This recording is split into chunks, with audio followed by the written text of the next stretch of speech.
And after 3 years of traveling the world, I noticed that this is exactly what China is doing. For example, take the small island nation of Sri Lanka. This developing country needs money and China has a lot of it. So Sri Lanka took billions of dollars in Chinese loans. It was easy money just there to be taken. And with that, they built skyscrapers, highways, airports, and shipping ports. The country grew and prospered.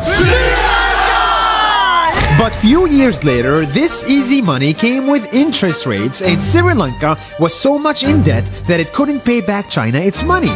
And the only way out was to give China control of what they had built. In other words, Sri Lanka lost a piece of its home to China because of debt. This is the Chinese money trap. And it's a real thing I saw all over the world. In Papua New Guinea, I saw $2 billion in loans given by the Chinese to build skyscrapers, infrastructures, and ports. But there is no way this remote developing country can pay it back or its interest rate, and the only way out is to give China control of the country.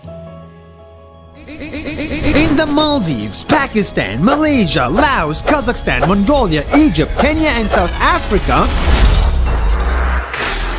the same thing is happening, and many countries are struggling to pay back Chinese loans. If you look closely, all these infrastructure projects like highways, ports, and bridges connect to China through the sea or through the land to form something far bigger, far more powerful than just a bridge.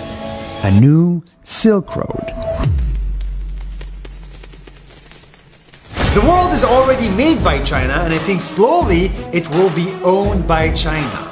Don't get me wrong, building bridges, ports, highways, and airports is a great thing for the people and the country, but they come at a very high cost.